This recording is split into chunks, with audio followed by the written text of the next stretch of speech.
தடுமாறும் நேரங்களில் தாங்கிடும் தயாபரரே,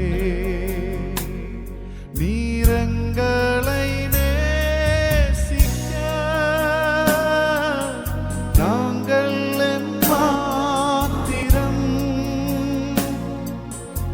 எங்களை நினைவு கூற நாங்கள் பாத்திரரல்லவே. எங்களை நேசிக்க நாங்கள் மாத்திரம் எங்களை நினைவு கூற நாங்கள் பாத்திரரல்லவே.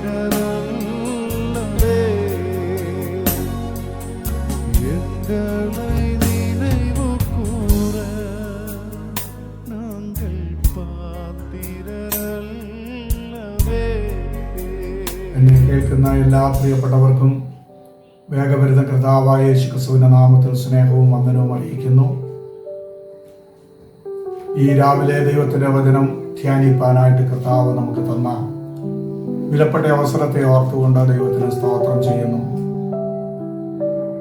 ദൈവം നമ്മെ വിളിക്കുകയും നമ്മെ വേർതിരിക്കുകയും തൻ്റെ കൃപയിൽ നമ്മെ നിലനിർത്തുകയും ചെയ്ത ദൈവത്തിന്റെ വിശ്വസ്തത എത്ര വലുതെന്ന് ഒരിക്കൽ കൂടി ഓർക്കുവാൻ കർത്താവ് നമുക്ക് ഭാഗ്യം തരുന്നല്ലോ.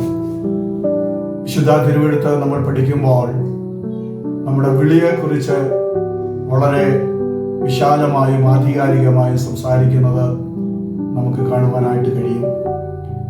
സ്ലേഖനായ പൗലോസ് കൊരിന്ത്യർക്ക് ലേഖനം എഴുതുമ്പോൾ താനോട് പറയുന്ന ഒരു വസ്തുതയുള്ള സഹോദരന്മാരെ, നിങ്ങളുടെ വിളിയെ നോക്കുകയും ഈ ലോകാഭിപ്രായ പ്രകാരം ജ്ഞാനികളുണ്ടായിരുന്നു, ബലവാന്മാരുണ്ടായിരുന്നു, എല്ലാ നിലയിലും യോഗ്യരായ ആളുകളുണ്ടായിരുന്നു. എന്നാൽ കർത്താവ് തൻ്റെ മഹാകൃപയാൽ ഒരു യോഗ്യതയും നോക്കാതെ തൻ്റെ മക്കളായി അവകാശികളായി നമ്മെ തിരഞ്ഞെടുത്ത അവൻ്റെ വിശ്വസ്തത എത്ര വലുതെന്ന് ഒരിക്കൽ കൂടെ ഓർത്ത് നമുക്ക് ദൈവത്തിന് സ്തോത്രം ചെയ്യുവാനായിട്ട് സാധ്യമായി തീരണം.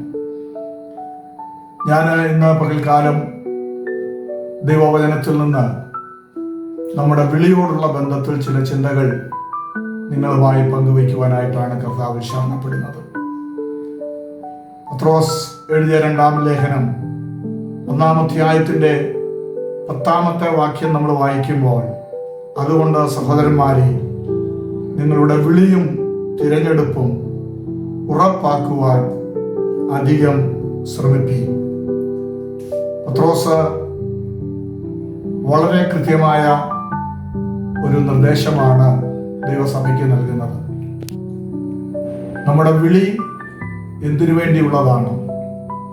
നമ്മെ കർത്താവ് എന്തിനു വേണ്ടിയാണ് തിരഞ്ഞെടുത്തത്? ആ വിളിയും തിരഞ്ഞെടുപ്പും ഉറപ്പാക്കുവാനുള്ള ഉത്തരവാദിത്വം നമുക്ക് ഓരോരുത്തർക്കും ഉണ്ട്. പത്രോസ് അപ്പോസ്തലൻ തന്റെ ലേഖനത്തിലൂടെ തന്റെ മക്കളെ വിളിച്ചതിന്റെ ലക്ഷ്യം എന്ത് എന്ന് വളരെ കൃത്യമായി ഓർമ്മപ്പെടുത്തുന്നത് നമുക്ക് മനസ്സിലാക്കുവാനായിട്ട് സാധ്യമായി തീരുന്നുണ്ട്. പ്രിയ ദൈവമക്കളെ, നാം പലപ്പോഴും നമ്മുടെ വിളിയെക്കുറിച്ച് ബോധവാന്മാരായി തീർന്നിട്ടുണ്ടോ? നമ്മെ ദൈവം എന്തിനു വേണ്ടിയാണ് വിളിച്ചത്? നമ്മെ വിളിച്ച ആ വിളിയുടെ ഉദ്ദേശം എന്ത്? തുടർന്ന് അങ്ങനെയുള്ള കാര്യങ്ങൾ നമ്മൾ ദൈവവചനത്തിലൂടെ ചിന്തിക്കേണ്ടതാണ്. തുടർന്നുള്ള ചില എപ്പിസോഡുകൾ ആ വിളിയുടെ ഉദ്ദേശം എന്ത് എന്നതിനെ കുറിച്ച് ഞാൻ നിങ്ങളുമായി പങ്കുവയ്ക്കുവാൻ കർത്താവ് ശരണപ്പെടുകയാണ്. ഇന്ന് പകൽ നമുക്ക് ഒരിക്കൽ കൂടെ കർത്താവെ എന്തിനാണ് എന്നെ വിളിച്ചത്, നമ്മുടെ വിളിയുടെ ഉദ്ദേശം എന്ത് എന്ന് നമുക്ക് സ്വയം ശോധന ചെയ്ത് ദൈവസന്നിധിയിൽ സമർപ്പിക്കുവാൻ കർത്താവ് സഹായിക്കട്ടെ. നമുക്ക് പ്രാർത്ഥിക്കാം. പരിശുദ്ധ കർത്താവേ, സ്വർഗീയ പിതാവേ, അങ്ങ് ഞങ്ങളെ വിളിച്ചു, അങ്ങ് ഞങ്ങളെ ഓർത്തിരിച്ചു, നമ്മുടെ മക്കളും അവകാശികളുമാക്കി തീർത്ത ഓർത്ത് സ്തോത്രം ചെയ്യുന്നു.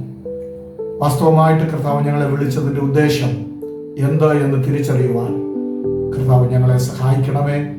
വചനം കേട്ട എല്ലാവരെയും കർത്താവ് അനുഗ്രഹിക്കണമേ. നമ്മുടെ നാമം ചൊല്ലി ഈ പ്രിയപ്പെട്ടവരെ അനുഗ്രഹിച്ചു പ്രാർത്ഥിക്കുന്നു.